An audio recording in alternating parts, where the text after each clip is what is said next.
Question है निम्नलिखित छूट योजनाओं के तहत 1500 अंकित मूल्य वाली पुस्तक के विक्रय मूल्य क्या अंतर होगा। ठीक है, इनके इसमें जो विक्रय मूल्य आएगा, ये 2 क्रमिक छूट 20% की 2 क्रमिक छूट दी है, इसमें विक्रय मूल्य ज्ञात कर लेंगे, और 10% और 30% की 2 क्रमिक छूट है, इसमें विक्रय मूल्य ज्ञात कर लेंगे। और इन दोनों विक्रय मूल्यों का, ये पहली कंडीशन और दूसरी कंडीशन में जो विक्रय मूल्य आएंगे उनका अंतर निकालना है। ठीक है, अंतर पूछा है तो अपन कर लेते हैं।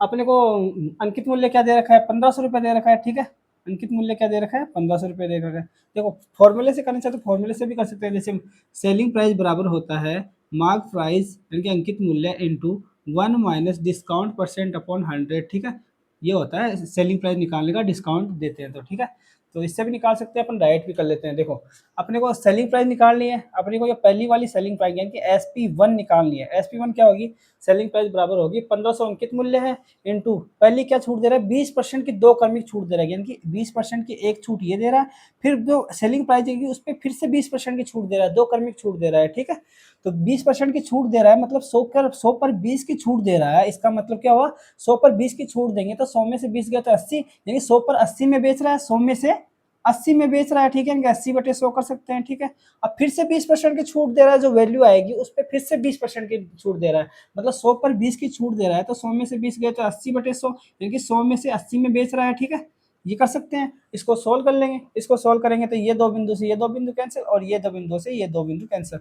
15 अंटे 120 होता है, 120 गुणा 15 अंटे क्या होता है 120। ठीक है, 120 12 अंटे 96, यानी कि 960 आ जाएंगे। ठीक है, SP1 कितना आ गया, 960 आ गया अपने पास। ठीक है, इसी प्रकार अपन SP2 निकाल लेते हैं। ठीक है, यहाँ से अपन क्या ले सकते हैं, SP1 सेलिंग प्राइस 1 बराबर आ गई 960 रुपये। ठीक है, अब ये बोल रहा है कि दूसरी क्या बता रहा है इसने, छूट क्या बताई है, दूसरी कंडीशन के लिए इसने छूट बता रहा है कि अपने को 1500 रुपये मार्क प्राइस है। ठीक है, वही आएगा SP2।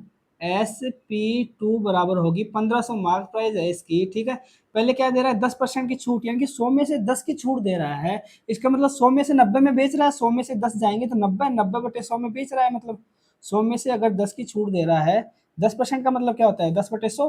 ठीक है, और 100 में से 10 की छूट दे रहा है, इसका मतलब 100 में से 10 गया तो 90/100 में, यानी कि 100 में से 90 में बेच रहा है। ठीक है, पहली कंडीशन तो ये 10% वाली कर दी अपन ने। ठीक है, अब ये जो सेलिंग प्राइस आएगी उसमें फिर से वो 30% की छूट दे रहा है, यानी कि 100 में से 30 की छूट दे रहा है, मतलब 30, 100 में से 30 गया तो 70, यानी कि 100 में से 70 में बेच रहा है। ठीक है, 100 में से 70 में बेच रहा है। ठीक है, ये मार्क सेलिंग प्राइस आ जाएगी। इसको सॉल्व कर लेते हैं, ये बिंदु से ये बिंदु, ये बिंदु से ये बिंदु, ये 2 बिंदु से ये 2 बिंदु चल जाएगी। 15 अंटे 15 नाम में 135 होते हैं। ठीक है, 15 नाम में 135 इंटू 7 से गुणा करेंगे तो 5 7 25 को 580 लगी 3, 7 या 21, 21 3 24 को चौको हासिल लगी 2, और 7 को 7 8 945।